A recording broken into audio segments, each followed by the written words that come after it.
Hey guys, welcome back again to my channel. It's so good to have you. Thank you so much for clicking when you saw this video. So a lot has happened in recent times. The Gazarians they have been in not happy, okay, with people of color, that nobody's helping them, nobody's coming out to speak for them, nobody's protesting alongside them. They are not just excited about that, okay, they expect you all to come out and really march on the streets and speak to them. And these are people that have actually been, speaking to you, speaking for you guys all this while, okay. And because you guys now refuse to come out and continue speaking for them, it became a problem. And you see a lot of them make videos and say, oh, these guys have been raised to the seas to us and all that. And you've been wondering, like, at what point, like, this, we are the ones you're talking about, and we understand exactly what we go through on a daily basis. Yet we try as much as possible to make everyone excited and happy, okay, support every community. Yet you guys are calling us out because of this. Well, I'm just going to let these videos roll from these creators. Okay, let's listen to what they have to say, then we come back and talk more. Let me know what your thoughts are in the comments, because when I see some of these videos, I just wonder what some Arab Americans are really looking for, and why they would think, even some Latinos would be like, you'll be wondering, like, these guys say they're resting, why don't you let them rest, right? Well, let's roll this video, then we come back and talk more. Let me know what your thoughts are in the comments, and please do what to subscribe to my channel. Credit to all creators on this video. Let's go on, then we come back with the commentary. So let me get this right. You're an African American attempting to help a marginalized group of people who have been displaced, whose homes have been bombed, who have been forced out of their home, who has been the subject of all different types of political attacks and turmoil, yet you have enough them to be racist. Imagine not having a home, living out of tents, not having food at your disposal, and all this other stuff, and yet you still have enough audacity to be racist towards the people that want to come and help you. Listen, this is what you need to understand. If you are an African American in the United States of America, what you know to be true is that there is a large bit of the population of people of color that are still very racist towards African Americans. And that is just a fact. That's a fact, right? If you are an African American, you are fully aware that people of color do not necessarily identify closely with you as a Black person. They don't. Insert the Asian population that decided to assist with overturning affirmative action because it doesn't help them, that are now finding out that affirmative action was helping them a lot more than what they thought. Listen, Black people are already fully aware of this. Insert Ukraine, who was getting bombed and still had the audacity to want to push Black people off of the train to get out of there, even though they're not natives. Do y'all see that? Do y'all see that? This is why Black people don't be minding nobody else's business. This is why Black people don't be minding nobody else's business, because for some odd reason, there's a narrative that you can be ugly and nasty towards Black people and they'll still help you. May you help yourself. May you help yourself. Do you know how bonkers that is? You're crying. You've lost friends. You've lost family. Some have been tortured, mistreated, put out, barely able to have sustenance and food, but yet you have enough strength on the inside to be racist. How many calories is in that? How long can you chew off of it? And then for the girl that decided to say that the person that was experiencing racism was trying to play some type of, what do you call that? Some type of discriminatory Olympics, honey. Word of advice.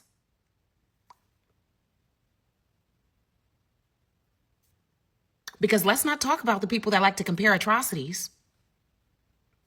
Insert whose tears? Okay, clock it. Listen, there is a lesson that needs to be learned by people of color regarding how white people treat you and your proximity to kowtowing to them. No one is obligated to help you while you mistreat them. No one. And that's whether you're Palestinian or otherwise. You are not entitled to be rude and disrespectful in the middle of your need and also wish to select who's the people that help you. As my mother used to say when I said I was hungry and she would offer me some food and I say, I don't want it, you're not hungry enough. And that's okay. Maybe you'll get to the point to where you are desperate enough to get help or not. But a lot of the commentary I've been seeing from a lot of you people of color has been in poor taste and bad form. Who raised you? You have no tact. You have no decorum. Who raised you? You have no manners. You're ungrateful, entitled even. And then you also at the same time wish to cry about discrimination against your own people group. Meanwhile, you like to participate in discrimination of another person's people group. Ain't that crazy? Isn't that odd? How curious. Wow. Well, word on the curd is Donald Trump is trying to turn that little section over there into some type of resort. One of the many shitty things that Black people have to put up with is never really knowing for sure whether something bad that happened to them or something bad that someone did to them was because of racism. And you know, we whites, we don't like to claim when we've been racist, especially if we didn't know that we were being racist. So often when Black people look for clarification on what happened, we'll turn it right around on them, right? Or we'll gaslight them and we'll claim that what they saw wasn't racism at all, it was some other thing.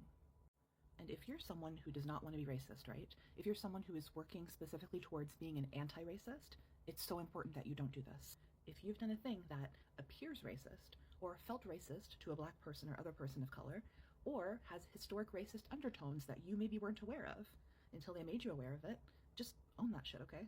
Like, just do people the courtesy of honesty. It's literally the least thing you can do, especially now, especially in this climate, yeah?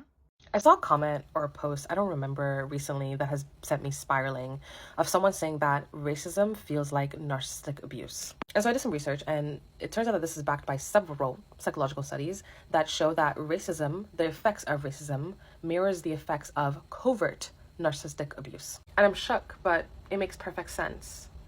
And it makes perfect sense as to why it's so important to heal first. Before anything can happen, before we can imagine anything, reimagine anything, you need to heal from narcissistic abuse first, because that's what you experienced as a disenfranchised, marginalized person that has experienced racism. Because what it's made you internalize about yourself, what it's done to your self-esteem, what it's done to your overall psyche, mirrors that of what a narc does to their victim. And we all know how intense that is. And it makes so much sense why Black revolutionaries in the US emphasize on Black self-love, loving yourself first before you can reimagine anything.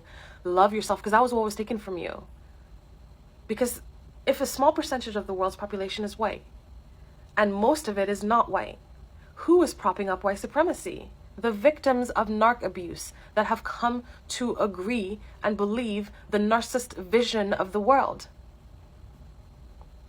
And I know I'm probably late to this, but I'm very shaken by this understanding and realization that what we're dealing with here is narcissistic abuse. Like, the trope of the angry Black woman is reactive abuse. Okay?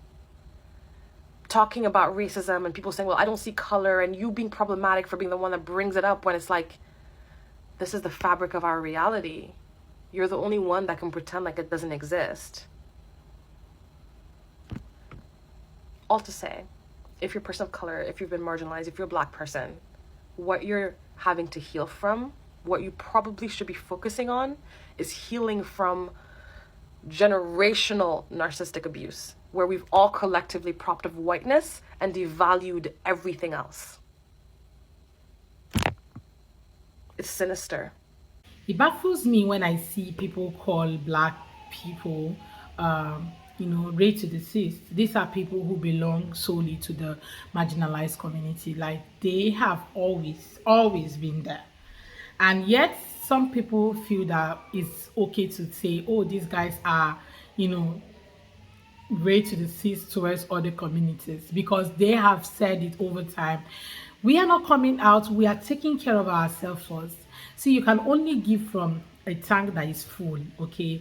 If you're not full, you cannot pour, right? So all this while they have been giving to every other person. They've been, you know, committing themselves to other people, making other people see light, you know, coming out to speak for the benefit of other communities. But after the election, 4th of November, 5th of November 2024, these people said, we are going into rest. It's our vacation era for the next 4 years. We just want to rest. And there's no amount of thing or something you do that will make us to really come out and speak for the benefit of anybody or go on the street to protest. Even when you march our toes, like when you step on our toes, we are still going to be at our houses having fun, taking some coffee or tea or whatever, but we will not come out to protest for any reason. And yet you see some communities come out to call them way to the seas, especially people like the Latinos, the Arab Americans, those people who, you know, genuinely open their heart to say, we are voting for this person. It is better for you to vote for this person than to vote for Kamala. And now that, you know, the whole thing is coming to their faces that they made a huge mistake, they are now looking for people to pour that on.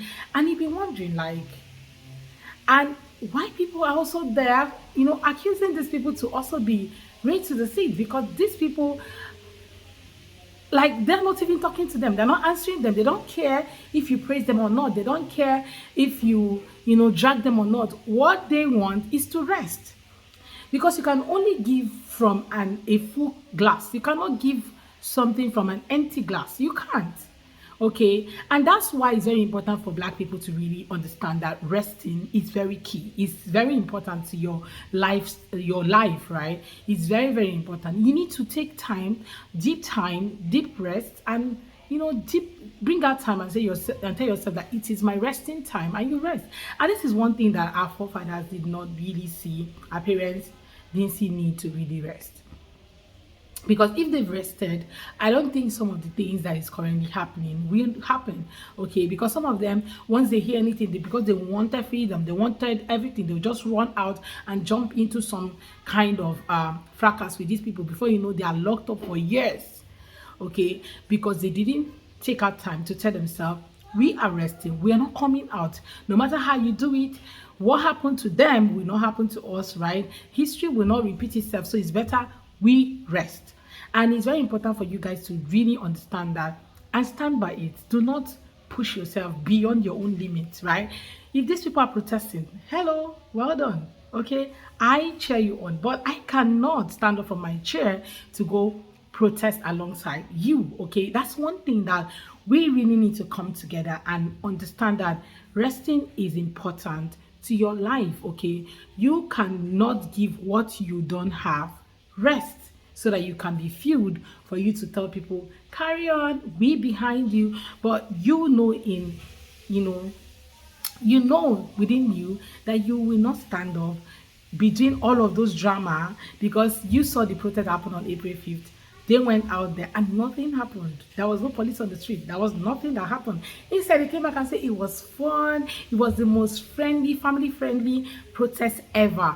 That's because they went alone. So it is time for you to understand all of this and start resting, instead of you trying every means to get heard or seen, because all of these years you've been trying to get heard and get seen, yet nobody's seeing you. So the only way they are getting the effect and seeing you and understanding your pain is for you to sit down and say, you know what, I am resting. Anything for my mental health, it is time for me to sit down and rest. And now corporations are feeling it. Everybody is feeling it. Oh, the Black community did not protest with us. Oh, they were supposed to be here. Oh, we did this because of them. But in essence, we know who they did it for themselves. They voted for this. They are facing it. And yet they do not want to face any iota of consequences. That's why they're calling on you. Anyway, guys, let me know what your thoughts are in the comments. Let's have that conversation in the comment section. Please go ahead and subscribe to my channel if you haven't already, go ahead and hit that subscribe button to be part of the family, and don't forget to give the video a thumbs up, okay, so that more people can see. Thank you so much guys for watching. See you on my next video. Bye.